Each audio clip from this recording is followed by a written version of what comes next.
నమస్తే. Cockroach Janata party మొన్న చేసిన ఆందోళన తర్వాత వచ్చిన రిజల్ట్ మొత్తం దేశాన్ని కూడా ఒక్కసారిగా ఉత్తేజపరిచిందనే చెప్పాలి. ముఖ్యంగా యువతలో అండ్ కొంత నిరుత్సాహంగా ఉన్న అన్ని సెక్షన్స్లో ఒక భరోసా నింపినట్టుగా కనబడుతున్నది. సో దాని నేపథ్యంలో మళ్ళీ ఇప్పుడు E20 పెట్రోల్ ఇథనాల్ 20% కలిపిన పెట్రోల్ మీద చర్చ స్టార్ట్ అయింది. దానికి ఒక వెబ్సైటు, ఇన్స్టాగ్రామ్ అకౌంటు, సో ఇవన్నీ ఓపెన్ అయ్యి దాని మీద కూడా పెద్ద డిస్కషన్ నడుస్తున్నది. దాన్ని కూడా హార్డ్ కోర్ బీజేపీ వాళ్ళు కూడా వ్యతిరేకిస్తున్నారు. ఎందుకంటే వాళ్ళకు కూడా బండ్లు ఉంటాయి, వాళ్ళ బండ్లలో ఇథనాల్ కలిపిన పెట్రోల్ పోసి ఇంజన్ ఖరాబ్ అయితే వాళ్ళకు కూడా నష్టమే కదా. ఇప్పుడు నష్టం జరిగిందని జై మోదీ అనగానే బండి మళ్ళీ కొత్తది రాదు కదా. సో వాళ్ళు కూడా నష్టపోతున్నారు కాబట్టి వాళ్ళకు కూడా ఆ సెగ తగులుతున్నది, వాళ్ళు వ్యతిరేకిస్తున్నారు. అయినా కూడా ప్రభుత్వం ముందుకే పోతున్నది. సో ఓవరాల్గా కేంద్ర ప్రభుత్వం పైన ఒక యుద్ధం స్టార్ట్ అయింది. దేశ ప్రజలు వర్సెస్ కేంద్రం అనేలాగా ఈక్వేషన్ మారిపోయింది.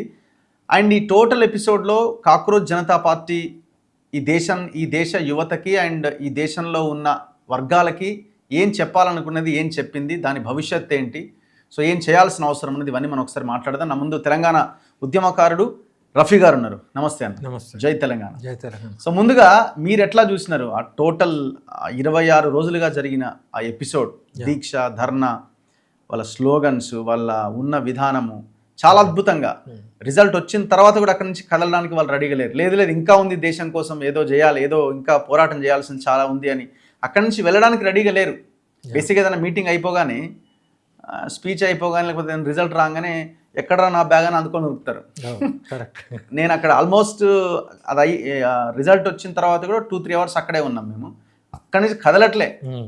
పోలీసులు ఆర్గనైజ్ చేస్తున్న వాళ్ళందరూ పదే మెట్రో స్టేషన్లు ఓపెన్ అయినాయి, టికెట్ కూడా లేదు, ఫ్రీ టికెట్, దయచేసి వెళ్ళిపోండి అని చెప్పినా కూడా కదలలే. కొన్ని గంటల తర్వాత కానీ అది క్లియర్ కాలే. ఎగ్జాక్ట్లీ. ఈ ఎట్లా అనిపించింది ఆ సీన్ మొత్తం మీకు? వాస్తవానికి ఏంటంటే నాకు 2 ఫీలింగ్స్ అనిపించినాయి, అనుభూతి. ఏంటంటే మనము ఇప్పుడు తెలంగాణలో కూడా ఏమంటాం, తెలంగాణ వచ్చింది కానీ మనం అనుకున్న తెలంగాణ ఇంకా రాలే అంటాం. అట్లనే స్వాతంత్రం వచ్చింది కానీ పౌరునికి జరగాల్సిన న్యాయం ఇంకా జరగలే. అయితే నాకు చాలా ప్రౌడ్గా ఏమనిపించిందంటే ఈ జమానా పిల్లలు వాళ్ళ లోపల DNA గాంధీ వారసుల్లాగా కనబడ్డారు నాకు. వాళ్ళు ఎంత మెచ్యూర్డ్గా అంటే మెచ్యూరిటీ, అహింస లేదు అస్సలే. ఇంకా నవ్వు ముఖాలు, ఏదో ఉద్యమం అంటే ఏడ్చుకుంటావు అనుకుంటా, నిరాశవాదమే లేదు, ఆశావాహుల్లాగా ఒక ప్యూర్ హార్ట్స్, ఒక ఇప్పుడే పూచిన పూల లెక్క. అయితే ఆ జనరేషన్ గొప్పతనం ఏంటంటే తక్కువ ఏజ్లో ఎక్కువ తెలుసుకున్నారు వాళ్ళు. ఈ పిల్లలను మనం ఊకే ఏమనేటోళ్ళం, ఊకే ఫోన్ మీద ఏందిరాను, ఊకే సోషల్ మీడియా ఏంది, బంద్ చేయి పో, అవి ఇవి అనేటోళ్ళం. వాళ్ళు ఏం చేసిందంటే వాళ్ళకి ఆపత్తి రాగానే ఫోన్లో చూసుకున్నాడు, వాళ్ళకి అలవాటైంది. ఇవాళ రేపు ఆరోగ్యం పాడైనా కూడా డాక్టర్ దగ్గర పోతలేరు, డాక్టర్ ఏమైనా రాసినా ఇది కరెక్టా రాంగా చూసుకుంటారు. ఆ జనరేషన్ ఇది. అయితే వాళ్ళకి ఆపత్తి వచ్చి ఈ పేపర్ లీక్ ఏంది అంటే ఇది ఏంది అసలు. కొంతమంది సెన్సిటివ్ ఉన్నోళ్ళు చచ్చిపోయినారు పాపం, కానీ బతికున్నోళ్ళు వాళ్ళకు ఒకటేసారి ఇంత కష్టపడి ఇంత ఒక ఎగ్జామ్ ప్రిపరేషన్ అంటే ఇండియాలో తల్లి తండ్రి అందరు కోఆపరేట్ చేసి అదొక యజ్ఞం లాగా చేస్తారు. వాళ్ళకి తెలుస్తుంది ఆ పెయిన్ ఏందో, అర్థమవుతుందా? అది అయినాక ఈ పేపర్ లీక్ ఏంది, ఆడ ప్రోపగాండా ఏమో దేశం అభివృద్ధి చెందుతుంది ఇవి మాట్లాడుతున్నారు. అరే నీ దేశం ఏమి అభివృద్ధి చెందుతుంది, మా భవిష్యత్తే పోతుంది. పాలించేటోళ్ళే పేపర్ ఇచ్చేటోడే పేపర్ లీక్ చేస్తుండ్రు. ఇంత దుర్మార్గమా అనుకున్న తర్వాత వాళ్ళకి ఎప్పుడైతే దీన్ని ఎట్లా సాల్వ్ చేయాలి, రివోల్ట్ ఎట్లా కావాలి అన్నప్పుడు నాకు తెలిసి వాళ్ళు సర్చ్ చేసిండ్రు. అసలు ఉద్యమం అంటే ఎట్లా చేయాలి, ఏమేం చేసిండ్రు, ఎంత మెచ్యూర్డ్గా చేసిండ్రంటే ఇప్పుడు 69 ఉద్యమంలో కూడా రాళ్ళు తోడ్పోటు చేసిండ్రు, ఆ జమానాలో కూడా చేసారు. వీళ్ళు తోడ్పోడు లేడు, ఉల్టా పోలీసు వాళ్ళ దగ్గర పోయి పోలీస్ బాయ్ క్యూ మారే, ఎంత స్వీట్ ఉన్నారు చెప్పు. ఇప్పుడు కర్ర పట్టుకొని దీంతోనేనా మమ్మల్ని కొట్టింది ఇదేనా అంటుండ్రు. వాడు కొందరు మిస్యూస్ కూడా ఉంటారు. మనం క్లాస్ రూమ్లలో ఎట్లా ఉంటాం, ఇప్పుడు సార్ అటు తిరిగానే అంటాం, రకరకాలు ఉంటాం. వాడు టోపీ తీస్తుండు, కానీ అది ఆయనను హర్ట్ చేయని కాదు, మిస్యూయస్గా చేస్తుండ్రు తప్పితే స్వీట్గా చేస్తుండ్రు. ఇంత స్వీట్ పిల్లలకు ఇంత పీస్ఫుల్ ప్రొటెస్ట్లా కర్రలు తీసుకొని కొట్టిండ్రు అంటే ఆ పెల్లెట్ గన్స్ కూడా వాడిరని రిపోర్ట్స్. వాడిను అంత చిన్న పిల్లల మీద అంత వాడడం అంటే అది ఎంత శాడిజం ఉంటే మీరు చేయగలుగుతారు అంటే. ఇప్పుడు గాడిదలు ఉంటే ఓ కొట్టు ఏదన్నా ఉంటే వెరీ గుడ్. వాళ్ళు పీస్ఫుల్గా ఒక ప్రొటెస్ట్ చేసేటోళ్ళను వాళ్ళ లేత చర్మాల మీద ఏ చేతులతో ఎట్లా కొట్టించారు మీరు? అయితే ఎగ్జామ్ రాసి ఆడ అన్యాయం జరిగిన వాళ్ళకి ఆ పెయిన్ తెలుస్తుంది. ఆ ప్రొటెస్ట్ పీస్ఫుల్గా చేసే ఒక మంచి పూల్ లాంటి పిల్లలకు నువ్వు పటా కొట్టినవు చూడు, అక్కడ కనపడిపోతుంది ప్రజలకు అంటే ఎవరు ఏందనేది. కాబట్టి ఏంటంటే వాళ్ళ పిల్లలు ఎందుకు గెలిచారు అనుకుంటున్నారు? గాంధీ స్ఫూర్తి వాళ్ళది, అంతే. వాళ్ళ తాత గాంధీ ఫాలో అయిన వాళ్ళు మన్వన్లు. అయితే అది ఎట్లున్నదంటే సినిమాలల్లో అండర్ డాగ్ ఫార్ములా ఉంటుంది. వీడేంది ఊకే పనికి మాలినోడు, వీడు ఏం చేస్తాడో ఏందో, వీని భవిష్యత్తు ఏందో, అసలు వీడు పనికొస్తాడా, ఊకే ఫోన్ మీదనే. ఈ పిల్లలకి ఏంటంటే డిగ్రీలు వచ్చినాయి, చదువుకుంటే డిగ్రీలు వచ్చేసినాయి కానీ పని ఇచ్చే ప్రభుత్వాలు లేవు, స్టేట్ గవర్నమెంట్ అయినా సెంట్రల్ గవర్నమెంట్ అయినా. ఇప్పుడు వాళ్ళందరూ ఏం చేయాలి? వాళ్ళు పరేషాన్ ఉన్నారు. ఇప్పుడు వాళ్ళ జీవితమే ఫోన్ ద్వారా, అన్ని ఫోన్లనే. కాబట్టి ఏమైందంటే ఆ ఫోన్లో వీళ్ళ ప్రోపగాండాలు కూడా చూస్తుండ్రు, ప్రభుత్వం చేసే ట్రిక్స్ అన్నీ. ఎందుకంటే నేను మీ వీడియోలలో కూడా చూసిన, ఏంది మేము ఇట్లా చేస్తున్నామంటే మాకు ఎవరో ఫండింగ్ చేస్తుండా, వాళ్ళు ఎట్లా వచ్చిండ్రో వాళ్ళకి తెలియదా? వాళ్ళకి అక్కడ క్లియర్ అయిపోయింది, మాకు ఎవరు ఫండింగ్ చేస్తుండు, మేము ట్రైన్ ఎక్కించ వచ్చినాం కూర్చున్నాం, వీళ్ళు ఫండింగ్ అంటుండ్రేంది, ఓహో వీళ్ళు వెనుక ఏదో పార్టీ ఉన్నది, ఏ పార్టీ వాడు వీళ్ళని పిలిచిండు, వాళ్ళు అక్కడ బేరీజ్ చేసుకున్నారు. అది సోషల్ మీడియా ప్రోపగాండానే. వీళ్ళు సోషల్ మీడియా మీదనే ఉన్నారు, వాళ్ళు వాట్సాప్ వాడిరు, వీళ్ళు ఇన్స్టాగ్రామ్ వాడినరు. అయితే లాస్ట్కి ఎట్లాంటి పరిస్థితి వచ్చిందంటే ప్రధానమంత్రి కూడా వాళ్ళ ప్లాట్ఫామ్కి వచ్చేలాగా వచ్చేసిండు. అది కూడా దాని మీద కూడా నవ్వుతుండ్రు, ఏమని అది ఫ్రేమ్ ఎట్లా పెట్టుకోవాలని. ఆ పేపర్ చదువుకుంటా అసలు వాళ్ళు విజయం సాధించిన రాత్రి మొత్తం దేశమంతా హ్యాపీగా ఎంటర్టైన్ చేసుకున్నారు వాళ్ళు. వింటున్నా? అయితే నేను అనేది ఏంటంటే ఇప్పుడు ప్రజలకు ఎంత మభ్య పెట్టినా ఏం చేసినా ఆ పరదా తెరిచిపోయింది ఇప్పుడు 100%. ఇప్పుడు దీంట్లో ఏ పార్టీ జోక్యం చేసుకోకపోవడం కూడా లాభమైంది. అవును. తర్వాత ఇప్పుడు పిల్లలు ఏ పార్టీ వచ్చినా కూడా వాళ్ళకు క్వశ్చనింగ్ అనేది వచ్చేసింది. అయితే ఇప్పుడు వేరే పార్టీ వాడు వచ్చి కూడా చలో మీకు మేము న్యాయం చేస్తామంటే ఫోన్ తీసి చూస్తారు, వీళ్ళ పాలనలో ఏమేమి జరిగినాయి అని వాళ్ళే అడుగుతారు. సార్ మీరు పాలన అంటున్నారు, ఓటు అడుగుతుండ్రు, మరి ఆ టైంలో మరి మీరు కూడా ఏదో లీక్ అయిందట ఏంది అని అడిగే పొజిషన్కి వచ్చారు. ఇప్పుడు వీళ్ళ తమ్ముళ్ళు జెడ్ కదా, వీళ్ళు జెన్ ఆల్ఫా తయారైతుంది. వాళ్ళ అన్నలను చూసుకొని వాళ్ళు ఆల్రెడీ పోస్టర్లు ప్లకార్డ్స్ పట్టుకున్నారు. అయితే ఇప్పుడు ఈ దేశాన్ని కాపాడేది ఎవడో కాదు, అంత దుర్మార్గులు బద్మాష్ ఉన్నది పొలిటికల్ అన్ని పార్టీలు. నేను ఒకరిని ఇది అంటలేను, అన్ని పార్టీలు లంగలు ఉన్నారు, బద్మాషులు ఉన్నారు. అయితే ఈ లంగలు ఉన్నారా, బద్మాషులు ఉన్నారా, వీళ్ళు ఎట్లా కిలాడి ఏషాలు వేస్తారనేది పోరాలు పట్టేసుకున్నారు. ఇప్పుడు నాకు ఎంత హ్యాపీ ఉన్నదంటే ఇక మనం ఏం ఆలోచించే అవసరం లేదు, వాళ్ళ బతుకు వాళ్ళు బతుకుతారు, వాళ్ళది వాళ్ళు చేసుకుంటారు. ఇప్పుడు జంతర్ మంతర్లో ఇట్లా చేయని మనం చెప్పినమా, ఉల్టా అరే ఏమన్నా అవుతుందేమో అనే బాపతి జనరేషన్ మనది. అయితే వాళ్ళు ఎవరికి వినలే, మీరు పోను అన్నారు. ఆ ఏజ్లో అట్లా ఉంటుంది అన్నట్టు. ఇప్పుడు భగత్ సింగ్ కూడా ఆ ఏజ్లోనే కదా ఏదైతే అదే చూసుకుందామని.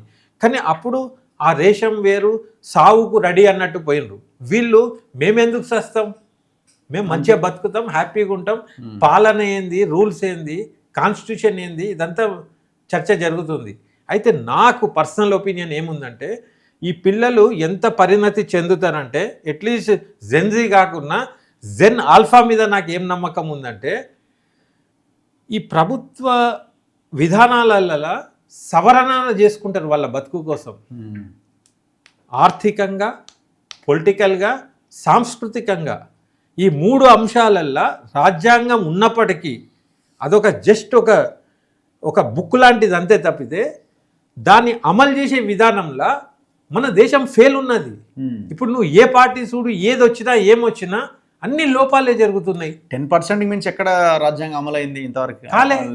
కాలే. అది ఒక జస్ట్ ఒక గైడ్ లాంటిది మనకు. దాంట్లోంచి అమలు చేసే విధానం ఉండాలి. కరప్షన్ మొత్తం పాకిపోయింది. ఇప్పుడు కరప్షన్ది కూడా పిల్లలకు ఇప్పుడు మనం చిన్న ఏమి ఇవ్వాలి, అకౌంటబిలిటీ అడుగుతున్నారు. అకౌంటబిలిటీ ఏది అని అడుగుతున్నారు, అకౌంటబిలిటీ కావాలి మాకు అని అడుగుతున్నారు. అదే ప్రభుత్వ శ్రేణులు కొందరు, నేను వాట్సాప్లలో చూస్తున్నా, నిన్నటి నుంచి ఎక్కువ వస్తున్నాయి. నేను అనేది బీజేపీయా కాంగ్రెసా ఒక పార్టీ, ఆ మూస ధోరణి కథం. ఇప్పుడు మనం జెన్జీ వాళ్ళను ఇన్స్పిరేషన్ తీసుకొని వాళ్ళలాగా మనం మోల్డ్ అయ్యే పరిస్థితికి వచ్చింది. ఇప్పుడు ఈ పార్టీ ఆ పార్టీ, దీని వెనుక వీళ్ళు ఉన్నారు, ఎక్కడి నుంచో వాని పని పాటలేదా, వేరే దేశం వాడు పైసలు ఎందుకు తెస్తాడా, వాని పనులు వాని కడుక్కుంటానికి టైం లేకపోయా మరే. అయితే ఈ రకమైన ప్రోపగాండాలు అవుట్డేటెడ్ అయిపోయినాయి. ఇప్పుడు ఎవడన్నా మేధావి కానీ ఎవడన్నా కూడా ఈ ముచ్చట మాట్లాడితే వాడిని ఎడ్డియోన్ లెక్క చూస్తారు. ఇప్పుడు అరే దీని వెనక ఎవరు ఉన్నారో తెలుసా, అరే ఫలానా వాడు ఉన్నాడు, ఇట్లా చేపించిర్రు, దీనికి ఇన్ని పైసలు అయినాయట, దీని వెనుక పెట్టుబడి ఉన్నది, మీకు తెలియదు, ఫలానా మిషనరీస్ పంపుతుండ్రు అంటే, అరే వీడు మెంటల్ అయిపోయాడు, ఏం మాట్లాడుతాడు వీడు, ఇంకా అవుట్డేటెడ్ ఉన్నాడు, ఇంకా ఇట్లనే ఉన్నాడు అని పోరాన్లు. అది వినుడు కూడా వినరు, ఓకే ఓకే అని వెళ్ళిపోతారు, వాళ్ళ పని వాళ్ళు చేస్తారు. అయితే ఈ సవరణలు చేయవలసిన అవసరం ఎందుకున్నదంటే, ఫర్ ఎగ్జాంపుల్ గవర్నమెంట్ ప్రతి ఇన్స్టిట్యూషన్లో జోక్యం చేసుకుంటుంది. ప్రతి దాంట్లో గవర్నమెంట్ లింక్ ఉంది. ఎలక్షన్ కమిషన్, ఈడీ, సిబిఐ అన్నిట్లో ఇన్వాల్వ్మెంట్ ఉంది. అదే కాకుండా నేను చెప్తా చూడు, ఇప్పుడు ఫర్ ఎగ్జాంపుల్ ఒక స్కూల్ పెట్టాలనుకో, ఒక హాస్పిటల్ పెట్టాలనుకో, ఇంకేదన్నా పెట్టాలనుకో, ప్రభుత్వం ఇప్పుడు ఫర్ ఎగ్జాంపుల్ కార్పొరేషన్లు అని పెట్టిర్రు అన్ని అభివృద్ధి కోసం అవి ఇవన్నీ. అసలు కార్పొరేషనే వద్దు, అట్లాంటి దినాలు వస్తాయి. ఇవాళ నేను చెప్తున్నా కదా, అప్పటివరకు మనం ఉండమో కానీ నువ్వేంద్ర కార్పొరేషన్ చేసేది మాకు తెలిసేది. కార్పొరేషన్ అని దాంట్లో ఎవడో సీట్ మీద కూర్చుంటాడు, ఆ కార్పొరేషన్కి మేపుడు ఉంటుంది. ఇప్పుడు కురుమోళ్ళకు వాళ్ళకి వీళ్ళకి కార్పొరేషన్ అని కోకాపేటలో ఆడ భూములు ఇచ్చారు, అవి చైతన్య కిరాయిలకి అమ్ముకుంటారు. వీళ్ళ కమ్యూనిటీకి ఏం లాభం అవుతుంది అంటే కార్పొరేషన్ అనే వంకతో కూడా దోపిడీ జరుగుతుంది. అయితే సిటిజన్ని ఆయన స్వేచ్ఛతో బతికే వెసులుబాటు ఇవ్వాలి. వాళ్ళ ప్రతి అడుగున ప్రభుత్వం జోక్యం చేసుకునే అవసరం లేదు. ఇదైతే ఇట్టనే, అదైతే అట్టనే, ఏం అవసరం లేదు. సో ఇప్పుడు ఇది భవిష్యత్ పోరాటాలకి ఒక అడుగు ముందుకు పడ్డదని 100%. అయితే అంటే దేశానికి ఎంత లాభం జరిగింది ఈ ఎపిసోడ్తో? యాక్చువల్లీ ఏంటంటే ఇది వాస్తవానికి అంత గొప్పగా మనకి ఎందుకు అనిపిస్తుందంటే, వాస్తవానికి ఇట్లాంటి జరిగినప్పుడు ఒక జమానాల మినిస్టర్లు మోరల్గా వాళ్ళే రాజీనామా చేసి, ఎందుకు రాజీనామా చేస్తారో చెప్తా. ఎందుకంటే వీళ్ళ ప్రమేయం ఉన్నప్పుడు ఆడ ఇన్వెస్టిగేషన్ కరెక్ట్గా కాదు కాబట్టి మోరల్గా వాళ్ళు జరిగిపోయి న్యాయంగా మీరు విచారణ చేయండి అని వెసులుబాటు కల్పించడం. అది ఇప్పుడు వాళ్ళు ఏమంటున్నారు, రాజీనామా చేసినంత మాత్రం ఏమవుతుంది, ఆ చేసినోడిని లోపలేస్తున్నాం కదా అంటున్నారు ఒకటి. తర్వాత నేననేది 21 రోజు తర్వాత ప్రధానమంత్రి గారి వీడియో ఎందుకు వచ్చింది, ఫస్ట్ డేనే ఎందుకు రాలే? ఆ డిస్కషన్ కూడా 20 రోజుల తర్వాత ఎందుకు స్టార్ట్ అయింది? ఫస్ట్ 5 daysలో అయితే అయిపోయేది కదా. అయ్యేది. తర్వాత ఆయన పేరేంది, ధర్మేంద్ర ప్రధాన్ అనేటోడు ఫుల్ పాపులర్ చేసిండు వాడిని, ఒక విలన్ లెక్క, దొంగ లెక్క. అసలు వాడు ఎవడో కూడా తెలియని వాడిని ధర్మేంద్ర ప్రధాన్. ఇప్పుడు నిద్రలో కూడా వాళ్ళకు కూడా ధర్మేంద్ర ప్రధాన్ ఇస్తేఫా దేదో అనే వస్తుందట. ఆ అభిజిత్ వీడియో కూడా చూసిన. ఆడు పొద్దుగా లేవంగానే ఇట్లా రాగానే నారాబాజీ స్టార్ట్ అవుతారు, ధర్మేంద్ర ప్రధాన్ ఇస్తేఫా దేదో. వాళ్ళ మూమెంట్ ఎట్లా వచ్చిందంటే, ఆ నిరాహార దీక్ష చేసి నేను ఉన్నాడా వంచు ఐరే అటు ఉరికినా, ఈ అభిజిత్ కూడా అరే నిద్ర లేదు ఏం లేదు, ఏం చేసినా వాళ్ళు లేకున్నా కూడా వీళ్ళు టేకప్ చేసుకున్నారు. అంతే. ఈయన గనక రాజీనామా చేసి ఉండకుంటే ఇప్పుడు దేశమంతా ఆడ ఉండేది. ఒక్కొక్కటి ప్రిపేర్ అవుతున్నారు. ఇప్పుడు నీలాంటోడే ఆగక ఆడికి ఉరికినావు. అట్లా ఎంతమంది అనుకుంటా ఉంటారు. వాళ్ళందరూ కూడా దేశం చాలా పెద్దది, ఒకడు పోయినా ఒకడు వస్తాడు, పోతూ వస్తూ ఉండేటోళ్ళు. అది వాళ్ళకి ఇన్ఫర్మేషన్ దొరికే వాళ్ళు బెండ్ అయినరు. లేకుంటే ఈ ప్రభుత్వమా ఈ పిల్లగాళ్ళ మాటలు వినేది? తర్వాత ఇప్పుడు కొందరు అంటారు, అయితే ఏంది ఆయన రాజీనామా అన్నారు, అయితే అనుకుంటా మొండిగా ఒక అహంకారంతో చేయకుండా ఇట్లనే ఉన్నాడు. మరి ప్రధానమంత్రి అంత ప్రేమగా పిల్లలు అనే మనిషి, అరే పిల్లల కోరిక కోసం చలో జరుగు అనొచ్చు కదా. అయితే ఇక్కడ వీళ్ళు నెగ్గిర్రు, ఎట్లా నెగ్గిర్రు అని అడుగుతున్నారు కొంతమంది. నేననేది వాళ్ళు ఏదైతే అన్నారో, వాళ్ళ జిద్ ఏదైతే ఉన్నదో నెగ్గించుకున్నారు కదా. మీ మెడలు వంచిర్రు, దాంట్లో డౌటే లేదు. మీరు ఇట్లు ఉండేటోళ్ళు, మా దేశ బచ్చగాళ్ళు మిమ్మల్ని వంచేసిండ్రు ఇప్పుడు వాస్తవానికి. అయితే దీంట్లో బుద్ధి జ్ఞానం మనం తెచ్చుకునే అవసరం ఉంది, ఆత్మవిమర్శ చేసుకోవాలి, కుట్రబాజీ రాజకీయాలు వద్దు. ఇప్పుడు చూడండి, మీరు ఇప్పుడు ఇదంతా అయిపోయిన తర్వాత ఒక్కొక్కరి ఇంటికి వెళ్తున్నారట, ఆల్ స్టేట్స్ కంట్రీ వైడ్ ఒక్కొక్కరి ఇంటికి వెళ్ళి వాళ్ళ థంబ్ ఇంప్రెషన్ ఫింగర్ ప్రింట్ తీసుకుంటున్నారట. మీరు అక్కడ పార్టిసిపేట్ చేసిరా, మీరు మళ్ళీ అయితే అని తీసుకుంటున్నారట. అది భయం అయింది, భయం పెట్టడానికి.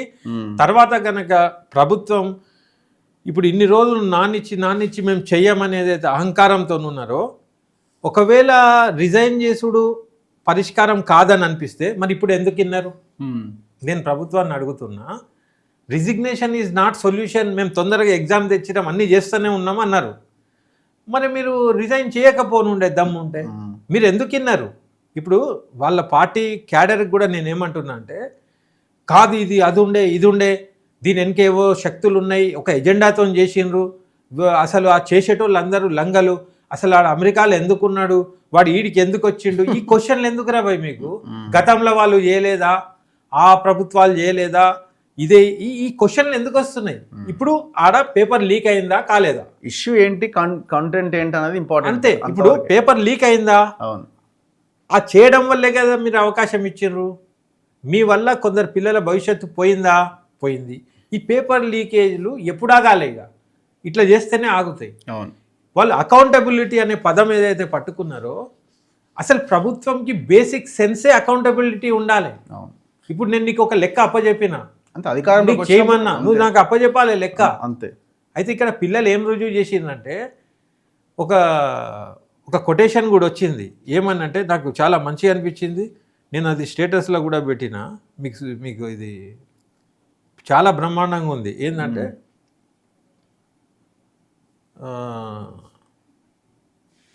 ఒక్క నిమిషం, ఇది మనకు ఇట్లాంటి స్ఫూర్తి అవసరం. The power of the people is greater than the people in the power. అర్థమైందా? The power of the people is greater than the people in the power. Okay, ఈ జెన్జీ వాళ్ళు ప్రూవ్ చేసింది ఇది. అయితే మాతోనే మీ ప్రభుత్వం ఏర్పడుతుంది, మా కోసం మీరు చేయాలి ఏదైనా, మేము చెప్పింది మీరు వినాలి, అంతే. పవర్లో ఎవరు ఉన్నారంటే పబ్లికే పవర్లో ఉంది. అయితే నేను అనేది ఇప్పుడున్న ప్రభుత్వాలకు కూడా ఇంకా మీరు ఎక్స్ట్రా చేసి ఆ పిల్లలను ఏమన్నా ఒత్తిడి చేయబోయినా, ఇప్పుడు వాళ్ళు కేసులు కూడా విరమించాలన్నారు, 1-2 రోజులలో అది చేయలేదు, హామీ కూడా అయిందా? అది ఇంకా చేయాలి, చేయకుండా మళ్ళీ వస్తారు.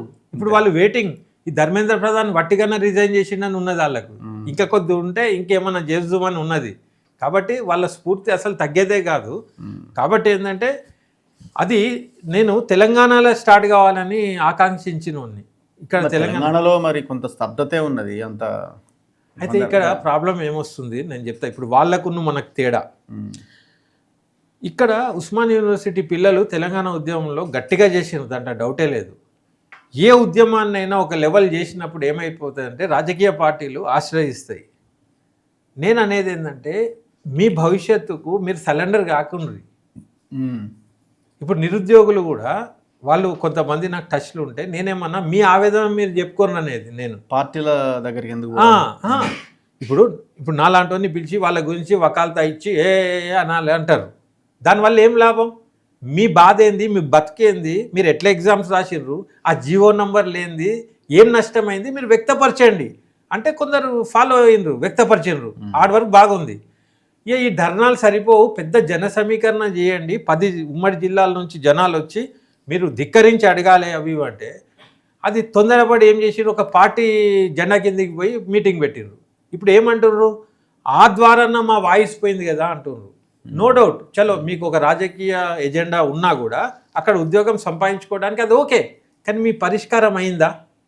ఆ మీటింగ్ ద్వారా మీకు ఉద్యోగాలు కానీ ఏదన్నా జియో కానీ క్యాలెండర్ కానీ వచ్చిందా? ఇప్పుడు జంతర్ మంతర్లో జరిగినలాగా ఇక్కడ మీరు ఎందుకు కూర్చోరు కంటిన్యూగా? మీరు రాజీ ఎందుకు అయిపోతారు? తర్వాత అందరు ఏమన్నా అంటే ఏ మూమెంట్కైనా ఆర్థికం అవసరం. అసలు ఆర్థికం అవసరమే లేదు. కడుపు కాలినోడు ఎక్కువ మీరు పోరాటం చేయడానికి ఉంటాడు తప్పితే, కడుపు నిండినాక నువ్వు ఏం పోరాటం చేస్తావు? పైసలు అనేది అవసరమే లేదు. అయితే జంతర్ మంతర్తో ఇక్కడున్న యువత కూడా ఏం నేర్చుకోవాలంటే, మీ పోరాటం మీరే చేయండి.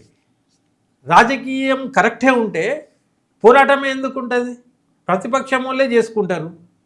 మీ పోరాటం, మీ హక్కులు, మీకు కావాల్సినవి, మీకు ఇచ్చిన వాగ్దానాలు నెరవేర్చాలన్నప్పుడు మీరు రోడ్ల మీదకి రాండి. వాళ్ళ లెక్క అయ్యేదాకా వాళ్ళు 21 రోజుల మీరు కూడా కూర్చోండి. మీకు వారంలోనే అవుతుంది. మీరు ఏడా చేస్తున్నారు? అయితే ఇప్పుడు నిరుద్యోగులది ఇక్కడ మెయిన్ ఉన్నది ఇప్పుడు కన్సర్న్. ఇప్పుడు నేను నిరుద్యోగులకు కూడా నేనేమంటున్నా అంటే, అక్కడ వాళ్ళు గెలిచినరు అవి ఇవి అంటున్నాం, సంతోషపడుతున్నాం, వెరీ గుడ్, స్ఫూర్తిదాయకం. ఇప్పుడు మీరు జెన్జీలు ఉన్నారో లేరో కూడా తెలియదు, మీ ఏజ్లు దాటిపోయినావో ఏమో, కాబట్టి మీకు ఆ పటిమ వస్తలేదేమో. నేను అనేది ఏంటంటే, ఒకవేళ మీరు చేయకున్నా నెక్స్ట్ జనరేషన్ వాళ్ళు వాళ్ళ లెక్కనే చేస్తారు. మీరు హైదరాబాద్లో కూడా కొంతమంది వాయిస్లు తీసుకున్నారు, చాలా మంది ఎంత బ్యూటిఫుల్గా సేమ్ జంటర్ మంతర్ లెక్కనే ఉన్నారు యూత్ అంతా. ఇక్కడ కూడా వాళ్ళే ఉన్నారు. వాళ్ళు బయటికి వస్తారు. ఇప్పుడు వాళ్ళు బయటికి వచ్చి వాళ్ళు శాసిస్తారు. ఇప్పుడు వీళ్ళందరూ కూడా నిద్ర పట్టది అన్ని పార్టీలకు. వీళ్ళంతా అవుట్డేటెడ్ లాగా కనబడుతున్నారు. ఇప్పుడు ముఖ్యమంత్రి అంటున్నా యువతరం బిల్లు తీసుకురావాలని, 21 ఏళ్ళకే ఎమ్మెల్యేగా ఎంపీగా పోటీ చేసే అవును, చీఫ్ మినిస్టర్ కూడా 21 పెడదాం. వీళ్ళు ఎందుకే వీళ్ళంతా? దాని కట్ ఆఫ్ కూడా ఉండాలి కదా, ఈ ఏజ్ వరకే 70, 75 ఏదో కట్ ఆఫ్ పెట్టి మిగతా వాళ్ళందరినీ బాగున్నది, రిటైర్ చేసేయాలి వాళ్ళను. అదే అన్న ఉదయం యువతరం బిల్లు బాగానే ఉంది, కట్ ఆఫ్ డేట్ ఏది? కట్ ఆఫ్ డేట్ తర్వాత వీళ్ళేం పోరాటం చేస్తారు? ఇప్పుడు వీళ్ళు పిల్లల కోసం వీళ్ళు చేస్తారా? వీళ్ళ వారసుల కోసం ఏమన్నా చేస్తారు కదా తప్పితే పిల్లల కోసం ఏడే చేస్తారు? మీరు అసలు పబ్లిక్ని ప్రేమిస్తుండ్రా? ఫస్ట్ పబ్లిక్ని ప్రేమించండి, పబ్లిక్లకు రాన్రి, కలువుండ్రి, అందరు ప్రేమిస్తారు. మీరు రూబాబు కొట్టుకుంటా ఇట్లా గట్లనే అవుతుంది. ఇప్పుడు ధర్మేంద్ర ప్రధాన్ రిజైన్ చేసిండా, రేపు అందరి గతి ఒకరి తర్వాత ఒకటి అదే వస్తుంది. నేను అనేది ఏంటంటే, నాకు ఎందుకో వీళ్ళంతా బోర్ కూడా కొట్టిర్రు. అసలు వీళ్ళని చూస్తేనే చిరాకు దొరుకుతుంది వాస్తవానికి. నిజంగానే ఇమాజిన్ చేయను ఒకసారి, అసెంబ్లీలో పార్లమెంట్లో మంచి డ్రెస్సులు వేసుకొని ఒక గ్రాడ్యుయేట్ స్టూడెంట్స్ లాగా ఇట్లా కూర్చొని వాళ్ళు ఒక చట్టాల గురించి మాట్లాడి ఇట్లా మన దేశాన్ని ఏం చేసుకుందాము, ఇది ఇట్లా డ్రీమ్ వస్తుంది నాకు. ఇప్పుడు ఆ జంటర్ మంతర్ కాడ ఉన్న వాళ్ళందరూ కూడా పార్లమెంట్లో కూర్చొని అరే మన దానికి ఎట్లా చేద్దాం, అకౌంటబిలిటీతో ఎట్లా నడుపుదాం. అకౌంటబిలిటీ అనే పదం స్పెల్లింగ్ అసలు తెలుసా వీళ్ళకి? నాకోటి, వీళ్ళు ఎక్కడ అకౌంటబిలిటీ? జియోలన్నీ బయట ఉన్నాయా చెప్పు? వాళ్ళు ఇచ్చిన మేనిఫెస్టోనే మీరు పూర్తి చేయలేరు. మేనిఫెస్టోకి జవాబుదారీ ఉందా అసలు? లేదు. నిరుద్యోగులకు మీరు క్యాలెండర్ అని మాట్లాడినారు, ఆ క్యాలెండర్ అని విన్నా, ఆ క్యాలెండర్ ఉన్నదా అసలు? ఒక సంవత్సరంలోనే జూన్ 1st 2nd ఉద్యమకారులందరికీ అని ఏదో చెప్పిండ్రు డ్రామా. ఇప్పుడు పాపం అందరినీ కూర్చోపెట్టి నెల రోజులు టైం వేస్ట్ చేసిండ్రు. ఆ కమిటీ ఏంది? ఆ కమిటీ విధానం ఏంది? వాళ్ళు పెద్ద జడ్జుల్లాగా కూర్చొని వీళ్ళంతా పాపం బానిసలు దీన స్థితిలో వచ్చిండ్రు. అరే ఉద్యమకారుడు అనేటోడు వాడి కృషి, వాడు చేసినటువంటి త్యాగము, దానికి గౌరవం ఉండాలి. కానీ దీనం స్థితిలో ఉండి వాళ్ళు వచ్చి ఎట్లయినగలుగుతున్నారు? వాళ్ళను మీరు గౌరవించి వాళ్ళ ఇళ్ళకి పోవాలి, సీక్రెట్గా కలవాలి. మీకు గౌరవించుడే రాదు, ఏదో ఉచిత పథకాలు ఇచ్చినట్టు ట్రీట్ చేస్తున్నారు వాళ్ళకు. ఇన్సల్ట్ అది. సో ఇప్పుడు ఈ ఫైట్ అనేది రేపొద్దున అన్ని పార్టీలని, ముఖ్యంగా కేంద్రంలో రాష్ట్రంలో ఉన్న వాళ్ళకి ఇది సురుకేనా? ఖచ్చితంగా 100%. ఇప్పుడు అందరు కూడా వాళ్ళకు వాళ్ళు అద్దంలో చూసుకుంటే వాళ్ళని లైన్లోకి తీసుకొని పని చేయాల్సిందే 100%. అంతే కదా. ఇప్పుడు నేను ఉన్నా కదా, ఇప్పుడు నా లాంటి వాళ్ళు, నీ లాంటి వాళ్ళు, మనం వాళ్ళకి హెల్ప్ చేయాలి, వాళ్ళకి సపోర్ట్ చేయాలి. ఇప్పుడు మీ కెమెరాలలో కూడా ఆ బేకార్ ముఖాలు తగ్గించేసేయాలి, ఈ క్యూట్ ముఖాలు, క్యూట్ ఆలోచనలు. నిన్న మీరు ఒక ప్రోగ్రామ్ కూడా స్టార్ట్ చేయబోయిందని చూసిన నేను, వాళ్ళని కూడా వాళ్ళ ఆలోచనలు వినిపిద్దామని.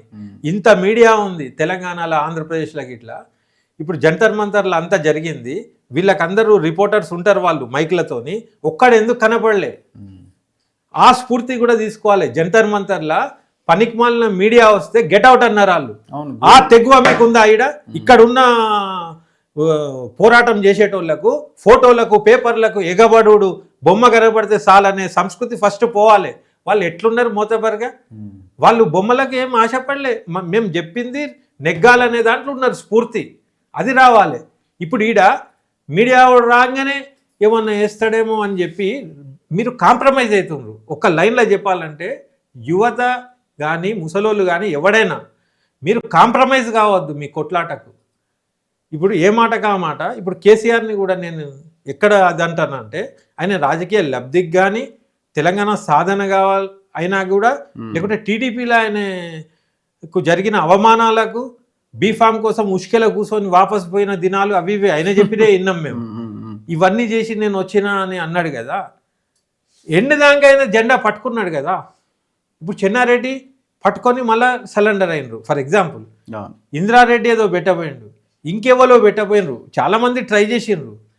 కానీ పట్టుకున్నాక జెండా వచ్చేదాకా వదలకుండా ఉండే కమిట్మెంట్, డెడికేషన్ అది కంపల్సరీ. ఇప్పుడు వాళ్లకు ఆ ప్రధాన్ రిజైన్ చేసే వరకు మేము కదలమనేది అయితే డెడికేటెడ్ అయినరో అది ఆ తెగింపు ఉండాలి. ఇప్పుడు నిరుద్యోగులకు కానీ రైతులకు కానీ ఎవరి సమస్యలు ఉన్నా కూడా మీరు రోడ్డు మీదకి వచ్చేసి అది అయ్యేదాకా మేము పోమని అసెంబ్లీ ముంగట కూర్చోండి. ఇప్పుడు ఉద్యమకారులకు కూడా నేను అంటున్నా, ఈ ప్రెస్ మీట్లు ఎందుకు, ఆడ పోవుడు ఎందుకు, మీకేం అర్థం కాకుంటే సెక్రటేరియట్లో కూర్చోండి. ఇక అరే మనం తెచ్చినాం, ఈ కాంగ్రెస్ని కూడా మనం తెచ్చినాం, తెలంగాణను కూడా మనం తెచ్చినాం.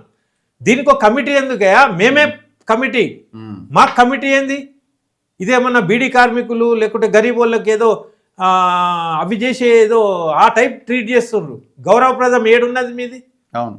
కాబట్టి ఏంటంటే తెలంగాణ ఉద్యమానికి ఎట్లయితే పాటుపడ్డారో ఇక్కడ మీరు దిగజారి చేయకండి, ఆశ పడకండి. ఈ భూమి మీది 250 ఎకరాలు వాడిచ్చుడేంది, పోయి తీసుకోండి గజాలు, తీసుకోండి, ఆ భూమిలో కూర్చోండి. అదే అట్లెట్లా అది అప్పుడు వాడు చర్యలు తీసుకొని హైడ్రా లాంటి వాడు వస్తాడా ఏమొస్తాడా రాని, అక్కడ ఉద్యమం స్టార్ట్ అవుతుంది. నేను తెలంగాణ ఉద్యమకారులకు కూడా నేనేమంటాను అంటే వాళ్ళ స్ఫూర్తి తీసుకుని ఢిల్లీ వాళ్ళది, అది అయ్యేదాకా కూర్చోండి. ఇప్పుడు ఏదో కమిటీ అంటారు, వెయిటింగ్ ఎందుకు? డిసెంబర్ దాకా ఏదో చెప్తామంటారు, డిసెంబర్ దాకా వెయిట్ చేస్తారా మీరు? రేపు ఇమ్మను, ఇప్పటికే టైం వేస్ట్ అయిపోయింది, 12 ఏళ్ళు పోయినాయి మీ, ఇంకా కూర్చుంటారా? వాడు ఇస్తాడేదో అని ఆశ, అసలు ఆశలు వద్దాయా బాబు? ఏది ఇది ఇస్తారేమో, ఆ పోస్ట్ ఇస్తారేమో, ఈయనతో కలిసి ఉంటే ఏమన్నా మంచి జరుగుతుందేమో. ఇది బానిస బేకార్ స్వభావం. దాంట్లోకి వెళ్ళి బయటకు వచ్చి వాళ్ళందరికీ స్ఫూర్తి సిజేపీఏ. ఏదైతే అదే అసలు ఏదైతే వాడు ఏందయా అనే దానికి రావాలి. అది బంద్ చేసి మళ్ళా కనబడంగానే అయ్యో మళ్ళీ కోదండరాంతో కలిసిమెలిసి ఉంటే ఏమన్నా ఇస్తాడేమో, అరే ఆయన ఏమన్నా తిడితే ఏమైతేమో. కొందరేమో పోయి ఒర్రుతుండ్రు కూడా. నేననేది ఒర్రుడు వేస్టే, బాంచనని బతలాడు వద్దు. మీకేం కావాలనో రుబాబుగా వాడు మీ ఇంటికి రావాలి, మీరు కూర్చున్న కాడికి ప్రభుత్వం దిగి రావాలి. ఇది ఉద్యమ స్ఫూర్తి. ఇప్పుడు మనకును వాళ్ళకి కంపేర్ చేస్తే అది 100 పాళ్ళు నయం ఉన్నది. Right. Anyway thank you very much. చూద్దాం ఆ పోరాట స్ఫూర్తి తెలంగాణలో కూడా రావాలి, ఆ దిశగా ఫైట్ జరగాలని మనం కోరుకుందాం. దేశంలో కూడా మార్పు దిశగా మరి ఆ ప్రయాణం ఎటువైపు వెళ్తుందో చూడాలి. మరి వాళ్ళు పార్టీ పెడతారా, సో ఇట్లాగే ఉండి ఇష్యూస్ మీద కొట్లాడతారు. ఇప్పుడైతే పార్టీ పెట్టాము, ఇది పార్టీ కాదనే అంటున్నారు. మరి కరెక్ట్, ఉపయోగపడుతుందని చూడాలి. నేను చెప్తా ఇన్నుంది, కానీ వాళ్ళ డైలాగ్లలో నేను ఒకటి విన్నా, దీని వెనుక రాజకీయం ఉన్నదంటే ఒక పిల్లాడు అంటుండు, అవును రాజకీయం ఉంటే ఏంది, రాజకీయం ఎందుకు ఉండద్దు అంటుండు. అయితే ఇంకొకటి, మన బ్రెయిన్స్ అన్ని కూడా ఏం వాష్ చేసి పెట్టింది తెలుసా? రాజకీయంలో వస్తే ఏదో అపవిత్రం లెక్క. అంటే మీరు చేసేదంతా రాజకీయమే, మళ్ళా మంచోడు రాజకీయంలోకి వస్తే అమ్మా చూసినరా ఈ రాజకీయ ఆకాంక్షతో ఇవన్నీ చేస్తుండు. అవునయా, బరాబర్ రాజకీయ ఆకాంక్షలకే చేస్తారు. ఇప్పుడు నేను వాళ్ళకి లెటర్ రాస్తావా అభిజిత్ వాళ్ళకు, ఏమని? పోరాటం చేస్తూ పోన్రి, పరివర్తన తేన్రి, కానీ మీరు కానీ మీ సమక్షంలో కానీ ఒక పార్టీని కూడా అది చేయండి. ఎన్ని రోజులు మీరు అడుక్కుంటుంటారు? మీరు ఇది అడుక్కుంటుంటే ఆడ దొంగలు కూర్చుంటారు, మీరు కూర్చొని మీరు చట్టాలు చేయాలని ఒక ఓపెన్ లెటర్ రాద్దాం మనం. అట్లనే తెలంగాణ సమాజంలో కూడా బసోగా అంతే. ఇప్పుడు అడుక్కుండు బంద్ చేయండి, ఇచ్చేటోళ్ళు కానీ ఇక్కడ యూత్ కూడా 100% అసలు ఎవరిని చెప్పే అవసరం లేదబ్బా. కొన్ని రోజులలో చూడు, ఇప్పుడు నువ్వు ఇది ఊహించినావా, ఇది జరిగింది. ఇప్పుడు అందరు కూడా అవకాశం కోసం చూస్తున్నారు. ఆ పాత మూస డైలాగులు ఇవి అవి అన్ని బంద్ అయిపోతాయి ఇప్పుడు. రైట్. ఎనీవే థ్యాంక్ యూ అన్న, థ్యాంక్ యూ వెరీ మచ్. ఇది రఫీ గారితో స్పెషల్ ఇంటర్వ్యూ. చూస్తూనే ఉండండి మన తొలి వెలుగు.